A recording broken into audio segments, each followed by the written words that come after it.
Good morning, and welcome on this bright, brisk Sunday morning. My name, I forgot my name tag, is Susan Springstead, and I have been a member here since the early 70s when I first came with my husband and 4 young children. In the years since then, and there are quite a few, I became involved in religious education. I became involved in social justice and leadership. I was on search committees and at rummage sales, and currently I am pleased to be one of your worship associates, to be part of our shared ministry team, and a joyful participant in our CUC choir. Our congregation is an inclusive community, inviting old and young alike to be open to a diversity of spiritual beliefs, personal identity, and expression. As a result, many of us have found much needed and sometimes unexpected inspiration, hope, and renewal. We hope that you find something meaningful here today. If you are visiting in person, you've already met one of our 2 welcome hosts, Diana Adams or Winsome Demetrius at the door, and they will be back there after service. Please be sure to talk to them afterwards. And if you are visiting online, we invite you to sign the guest book, and you will find the link to it provided in the chat at the bottom of your screen.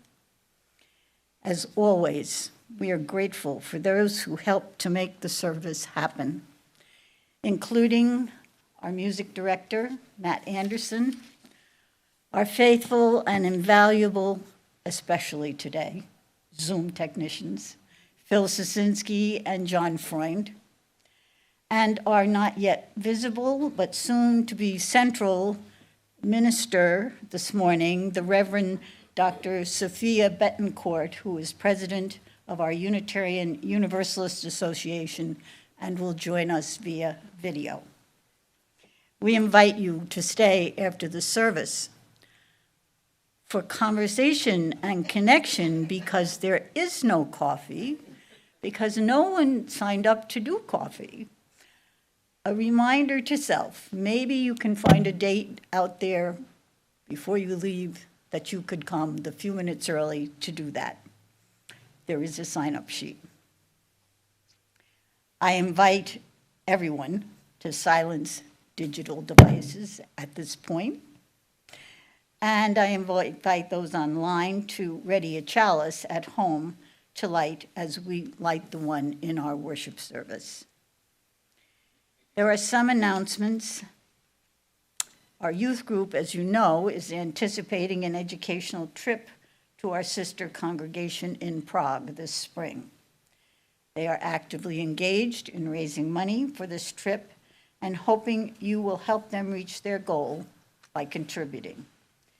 If you have not done so and would like to, you can find information on the donation page mentioned in our weekly newsletter, or by writing a check to CUC with Prague in the memo line. The Women's Alliance is offering a wellness program in this room next Saturday morning at 10 o'clock. If you are interested in details, there are some flyers in the back of the room, and there is available information on the online newsletter. Be sure to let Annette Mahak know that you plan to attend. Spiritual development does not only happen during our worship service. For those of you who are interested, Andre will be leading a class called Cultivating Gratitude Through Journaling. This group will meet Sunday, February 4th and Sunday, April 14th here. She will also lead 2 sessions that explore one of our faith's foundational sources, Judaism. Join her for this on Sunday, February 25th after worship, and Sunday, March 24th. Those sessions will run from 12 until 2 o'clock.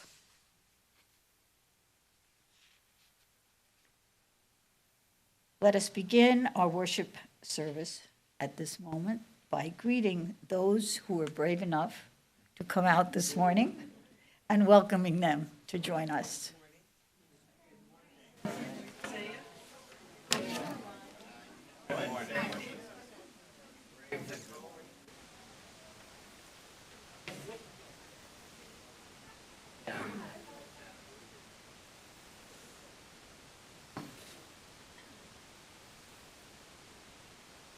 We open our service with words from James via Blake, which may have a familiar ring.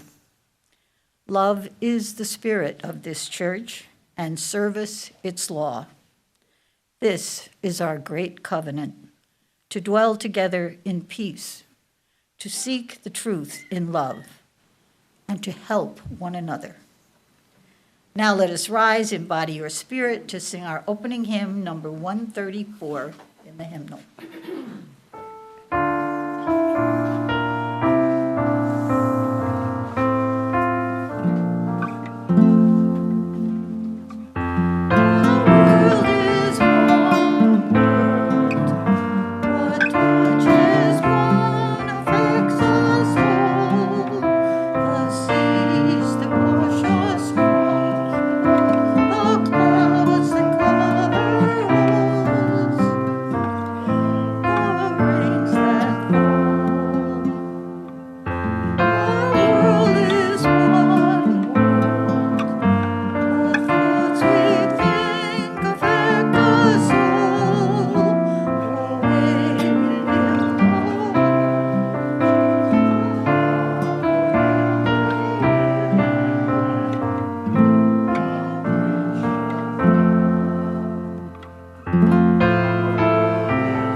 To nourish our heart, mind, and spirit, to work towards a better world for all, to embrace the whole of our human experience, to honor our past and our gifts of the present, to create a community where each of us may find healing, transformation, and hope.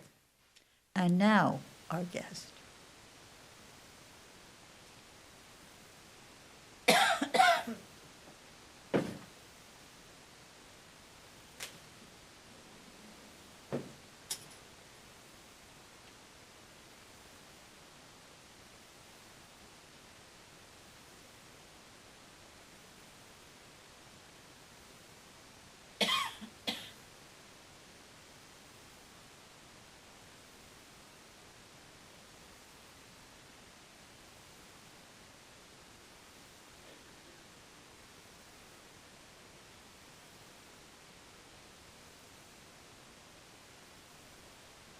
Our story today is adapted from one of my favorite authors, Leah Lakshmi Piepzna Samarasinha, and it is called The Bridge of Flowers.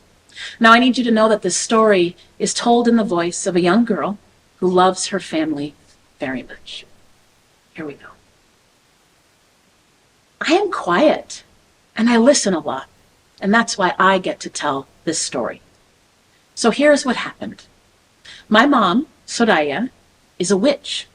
And that means that she listens to people talk and she makes potions for them out of flowers and dirt and rocks and sometimes even spit to help them with their problems. My Bapa, Kamau, is a scientist. And they spend a lot of their time looking at tiny pieces of moss under lots of different microscopes. When Mom and Bappa fell in love, they planted 2 trees, close enough together that they could be near each other, but far enough apart to have room to grow. So Mom cast a spell, and Bappa settled down lots of fertilizer, and the 2 trees grew quickly and really, really tall. Now, Mom and Bappa really love each other. They don't always love living together. Right, Soraya has a tendency to leave crystals and lipstick and bacon grease everywhere. And Bappa likes clean counters so that the bacon grease doesn't end up in their experiments.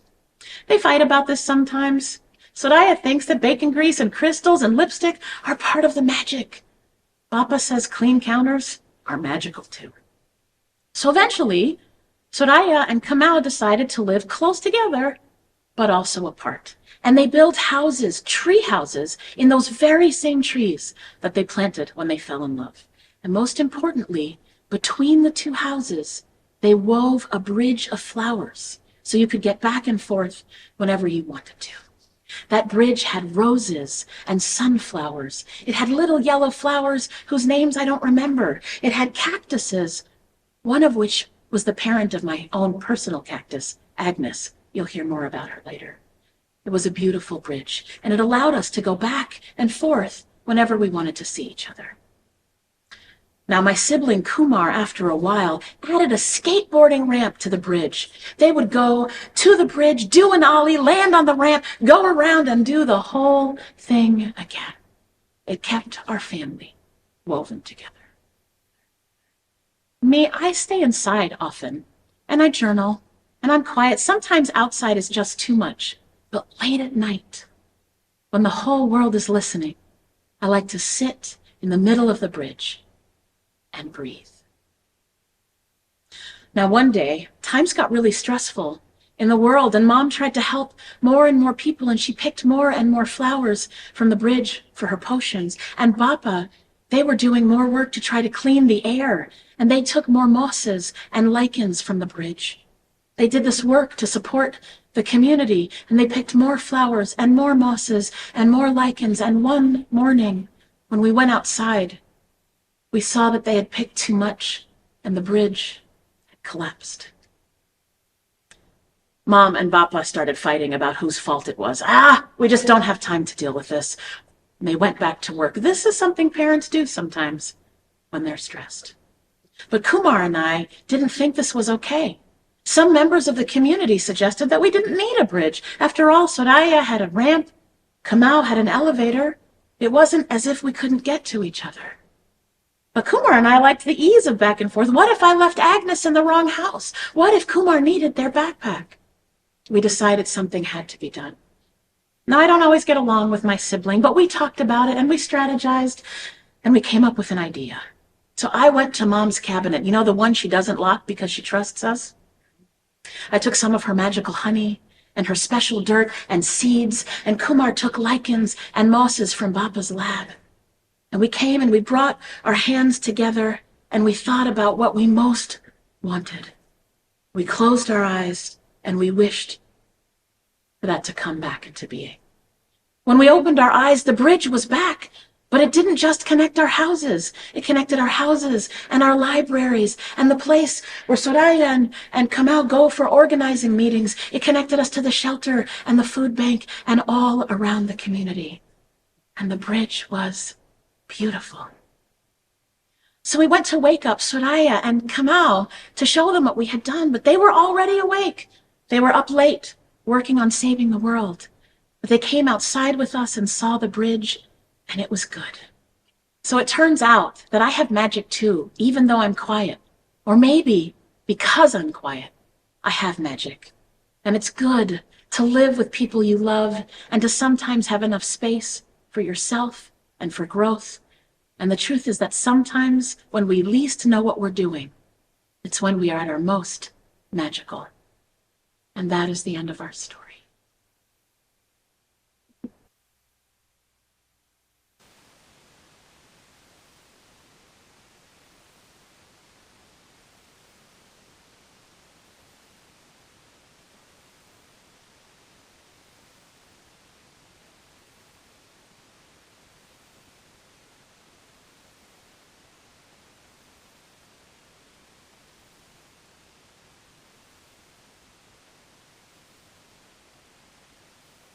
I do not have the reading that is mentioned here. So, is that from last week? Well, then there's a good reason. So, let us move on to the offertory. This congregation is our Unitarian Universalist family. Most of us were not born into it, but chose it. Together with staff, we work toward fulfilling our mission and providing programming that enriches us and serves a wider community.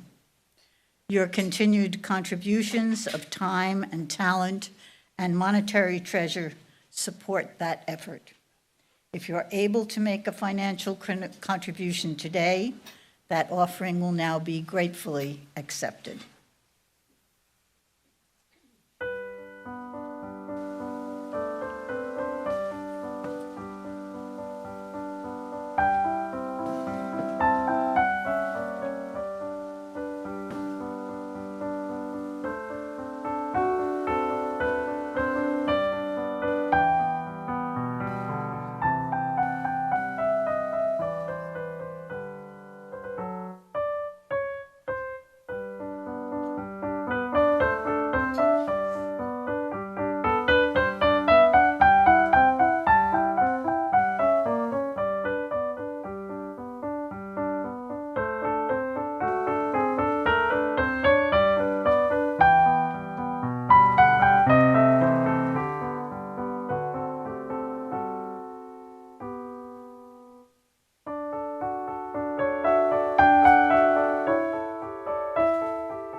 Let us acknowledge this offering together. We dedicate these gifts in the service of our mission to welcome all into a home of spiritual diversity that challenges us to become our best selves, to minister to one another in love, and to serve the greater community.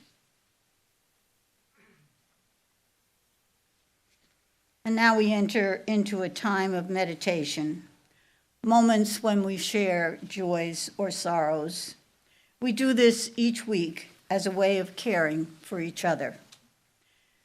The Joys and Sorrows segment is not included in the service which is available on the internet, but is simply shared here among us, our family members and friends. Those of you who are here in person may have already lit a candle or submitted a joy or sorrow for me to read. And if you are online, you may do so by putting one into the chat for this service. After that, we will take a moment for those here to share out loud any names that they hold in their hearts. So let us quiet ourselves. Enter into a holy space of listening. Breathe in a breath of life. Breathe out a breath of peace. May we hear, feel, and hold in our hearts joys and sorrows of others, whether spoken or unspoken, as we enter into a moment of silence.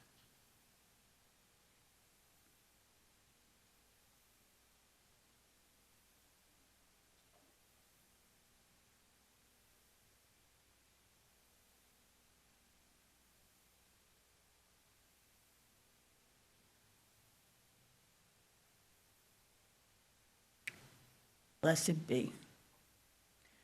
Let us remain seated in the singing of number 95, There Is More Love.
And now, before the sermon, there is a brief guest meditation.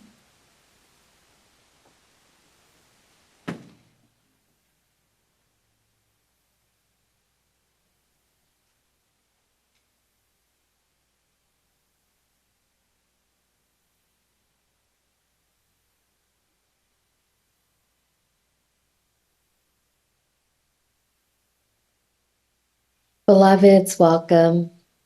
I am the Reverend Sana Said. Join me for a moment of meditation as you are able. Find a comfortable place to meditate. Relax into your meditation posture. Become attuned to what may help you focus as you settle in. Let's begin with some deep breathing. Breathe in slowly. Breathe out. Feel the air fill your lungs.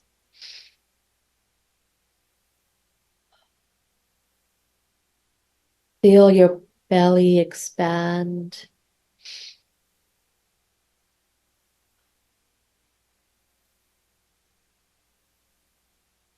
As you continue breathing, I invite you to imagine in your mind a seed. It's a tiny seed deep within the earth. Imagine the seed surrounded by dark soil, but it's comfortable. It is feeling nurtured by the earth and the environment around it. Imagine it's so comfortable, a sprout emerges from it, slightly curling into the earth. It's getting longer. The more the seed feels nurtured, the more it grows. Imagine some roots emerging and lengthening into the earth around it.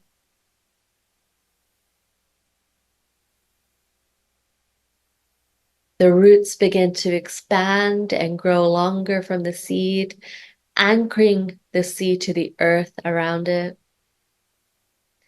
Imagine the seed feeling more rooted to the earth, feeling the potential to grow. The sprout begins to uncurl and grow longer in the other direction. It reaches the top of the earth and emerges into the garden. The sun is shining. There's a slight breeze in the air. Feeling deeply rooted to the earth, this seed, now a plant, begins to grow longer.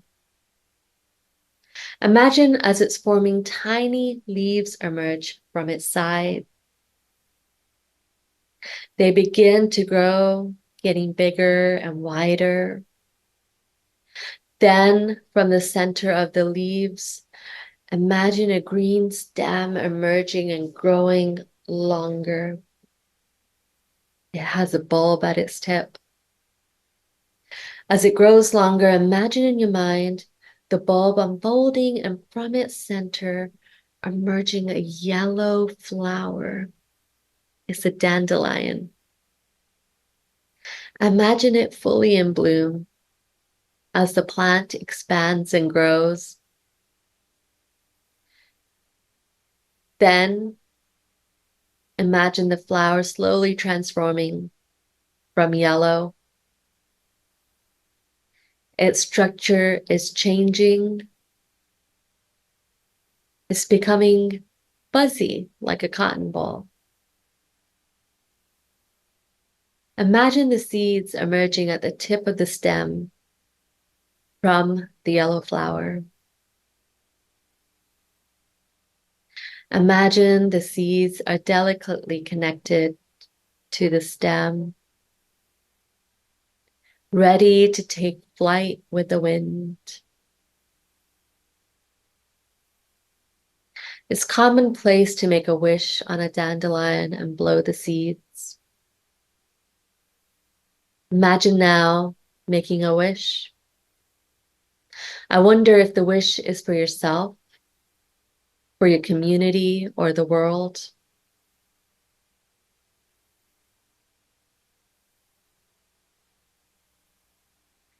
As you finish making the wish in your mind, imagine you gently blow on the seeds and they take flight on the wind, spreading in all directions to begin the journey of growth and transformation all over again, carrying your wishes with them.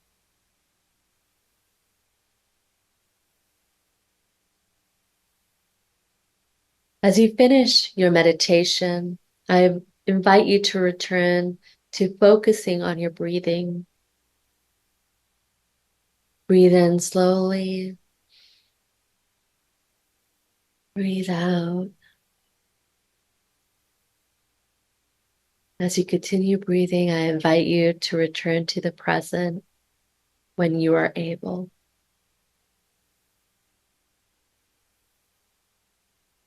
Blessings, friends.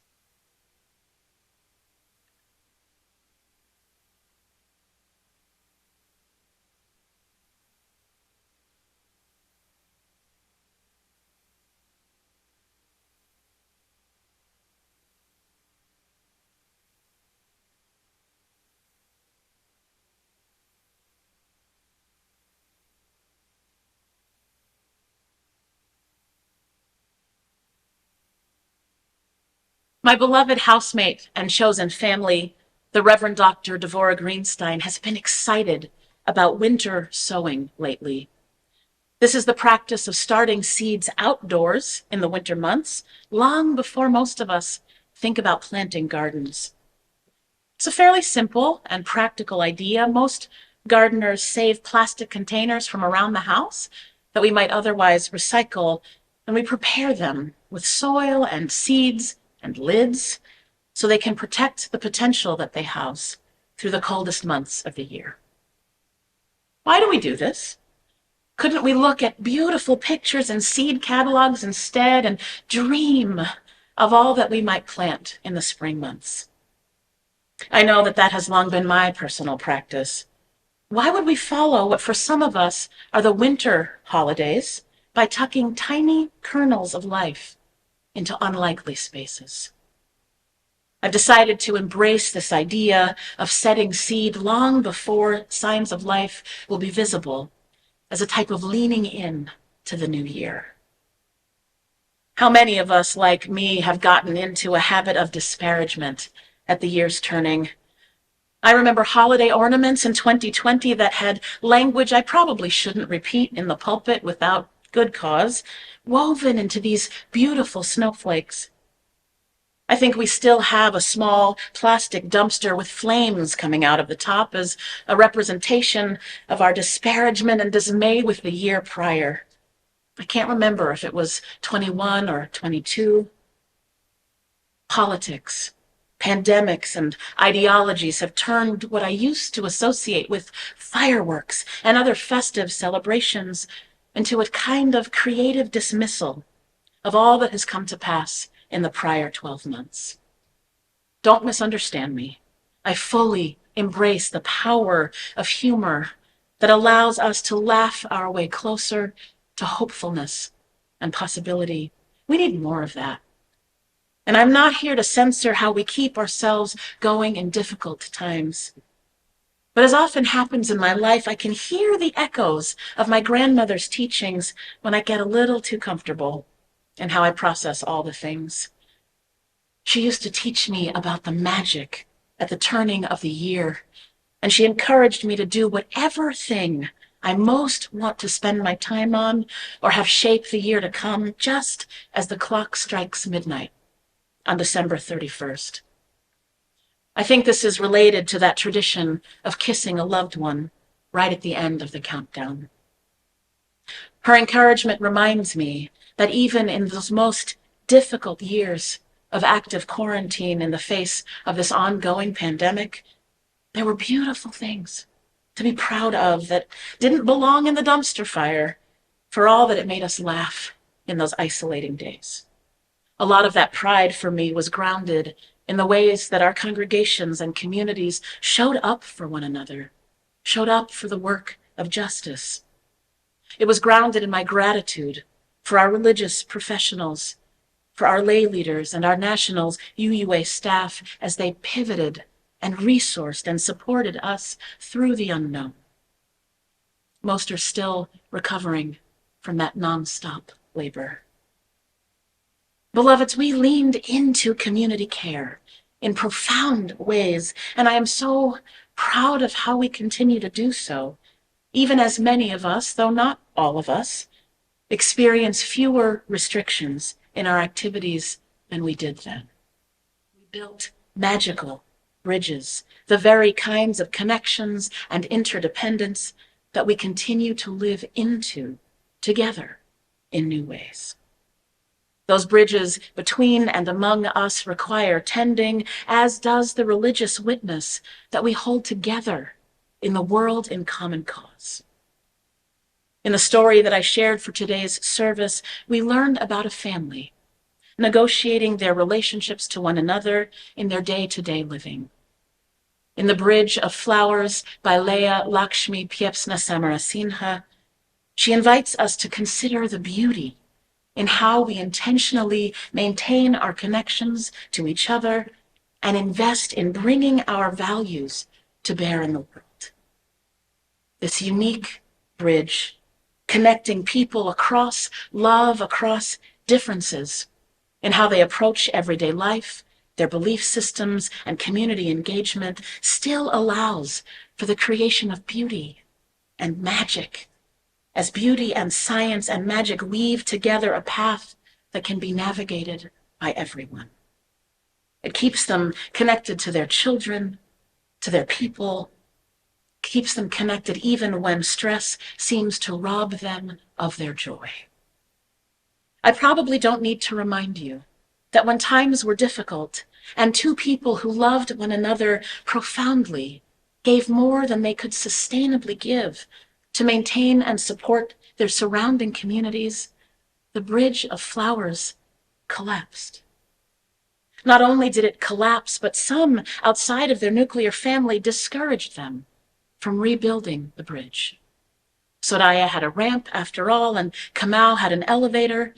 It wasn't as if they could no longer reach each other with enough effort, but the love at the center of their living space was missing, and it took beauty and magic from unexpected places to reweave the interdependence that had long nurtured that family. I can imagine my grandmother telling those children to hold the seeds and the dirt and the honey and the spores together at midnight at the turning of the year. Of course, we still have time to set intentions or to weave magic for 2024, and the purposeful naming of what we most long to turn our focus toward feels important in this story. What are you most proud about from 2023? In what ways did your congregation or community encourage you to live more fully into all that you hold most precious in this past year? How did they surprise you? How did you surprise yourself? Imagine that the great potential of our liberal and liberating tradition could be nurtured through the coming months in something as simple as a reused gallon jug. Maybe there is soil in the surrounding area that is already adapted to the climate where you live, or maybe you have collected seeds from plants that have grown more savvy about their surroundings over the years. I believe that our Unitarian Universalist faith is uniquely suited to the work of justice, to showing up for the rights and freedom of all. We have everything we need to respond to these times, even in moments of devastation or fear, even when bombs fall, even when ideologies of hatred and separation are lauded around the nation, even when the bridge that holds our hopes and dreams manages somehow to fall. There is a power and a hopefulness in how each one of us can set our intentions for the coming year and not wait on sun or birdsong or better weather to do the work of new growth. Right? Earth itself can cradle our dreaming as we gear up for all that is yet to come. To put those kinds of efforts at faithful living into another kind of theological context, I want to remind us of the writings of the Reverend Kenneth Patton on the Temple of Beauty. I consider Patton one of our modern universalist theologians whose draw to universal religion was such that he theorized the idea of a religion for one world, and he worked to bring it into being at the Charles Street Meeting House in Boston. This was Patton's commitment, the seeds he planted into the great potential of our faith. For Patton, universalism needed to be expanded. It needed to be made large enough to become an expression that included a universal humanity, universal peace, universal welfare, universal health, universal freedom, universal security, universal science and understanding. I can imagine him reweaving a bridge of flowers with these words from his 1964 book, A Religion for One World, where in trying to describe for us how we might learn to live together in community with all of humankind, he writes, "This is one world. You are one humanity. Live, therefore, in peace and till the garden of the earth. Make your days and the years of your children a glad time upon the earth." Patton believed that religion, when drawn beyond the bounds of any one culture, any one expression, or any one group of people, contained within it the possibility of bringing into being all that is most right in the world. So here, goodness, freedom, justice, understanding, kindness, consideration, and the dismantling of discrimination and prejudice all reach their most noble, compassionate, and complete dignity, grace, and power. It's a lot to expect from one universal tradition. But Patton believed that the potential for this possibility lay within reach, if only we could learn and find good ways to describe it and to teach ourselves how to recognize it in its echoes through human art and human culture. Now, I know that we have learned a great deal about the dangers of trying to define one big T truth that is available for all people. Right? It's not the availability that is the issue. It's the likelihood that one dominant group's perspective will be elevated as the ultimate goal to the erasure of all other cultural and communal expressions. That is not what Patton is calling for. But still we know, right, to hold ourselves accountable to the impact of power in those scenarios. But what I most want to hold on to from Patton's thinking is the very practical idea that liberals need good language and ideals to describe the things that we most long to bring into being. Our very pluralistic approach to Unitarian Universalism can make agreeing on shared language difficult, and without it, it's hard to collaborate with one another or to hold on to all that we hold dear. For Patton, the highest ideal that we can strive for in all of our efforts is beauty. I don't think he meant that in a temporary or frivolous or vain kind of a way. He writes that unlike goodness or truth, words that we often lift as ideals in our tradition, beauty includes the highest expression of our values. Right? He argues that there can be truth that is not beautiful, goodness that is not beautiful, but that beauty as its core is both truthful and good. And he reminds us that every expression of beauty born of our human interconnections, serves as a kind of prophetic witness to what might best heal this world. Patton calls us to build temples of beauty. For me, those would probably take the form of gardens, and to fill them with everything that will preach our greatest ideals on our behalf. So what beauty do you most want to call into being in 2024? How are your congregations and your communities leaning into all that is most needed in this coming year? How are you helping to keep those bridges well tended? From the perspective that I am privileged to hold as the president of your Unitarian Universalist Association, I can tell you that there is already a lot to be proud of in our efforts in community. I hear from our field staff that care for each other far beyond the bounds and the limits of Unitarian Universalism remains the bedrock of this faith. I hear from our organizing strategy team again and again as they work with partner organizations around the country that they are thanked for the ways that you serve as the dependable core of volunteer efforts for justice in their communities. I get to witness the ways in which our national level volunteers all across our tradition give their very best to keeping the values and the ideals of Unitarian Universalism alive in the world. And sometimes I get to sit with a few of you in small groups where I'm told again and again how this faith saves lives.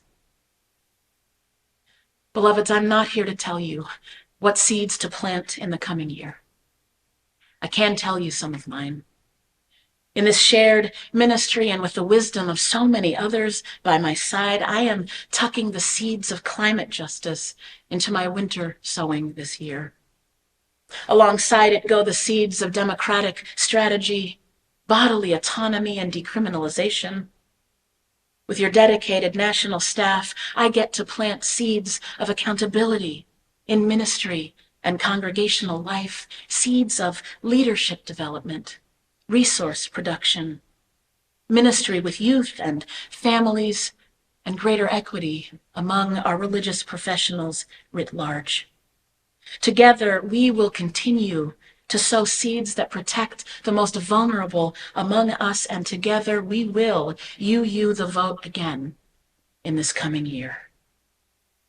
The garden of my dreams is born of the great potential that I know lives at the heart of this faith, and the love that we call into being at the center of it all is more than enough to help our dreaming bear fruit. Loves, these have been challenging times, and the beauty that we bring into being together will be enough. May 2024 shower you in blessings, and may you in turn take those blessings and share them in the world. Thank you for all that you are and for all that you will yet do. May it be so. Amen. Ashe, and blessed be.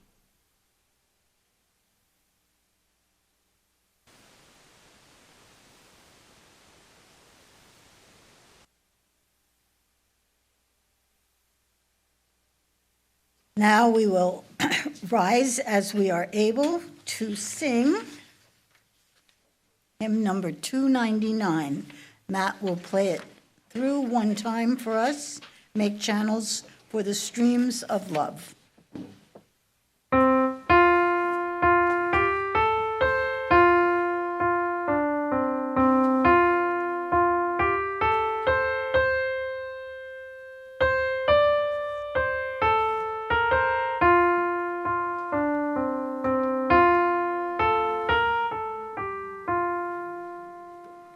Make channels for the streams of love where they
Join me in words that remind us that it happens when we extinguish our chalice.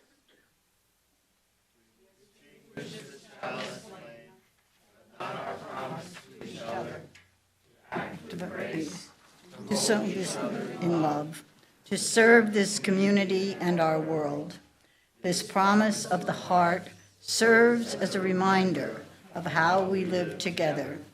May it bring joy to our collective lives.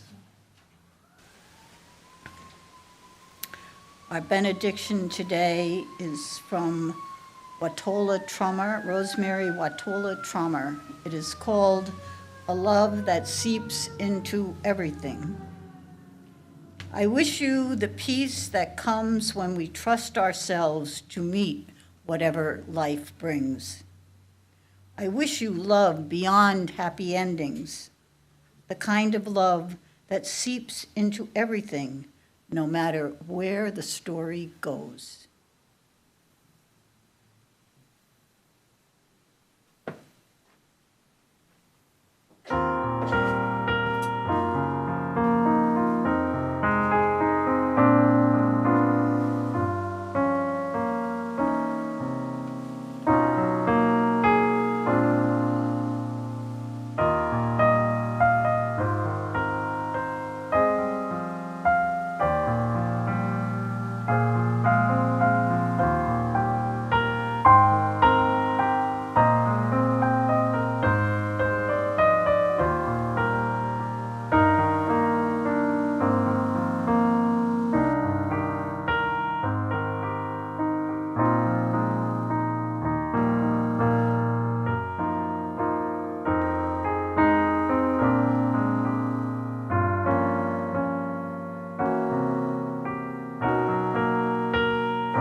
Thank you, Matt.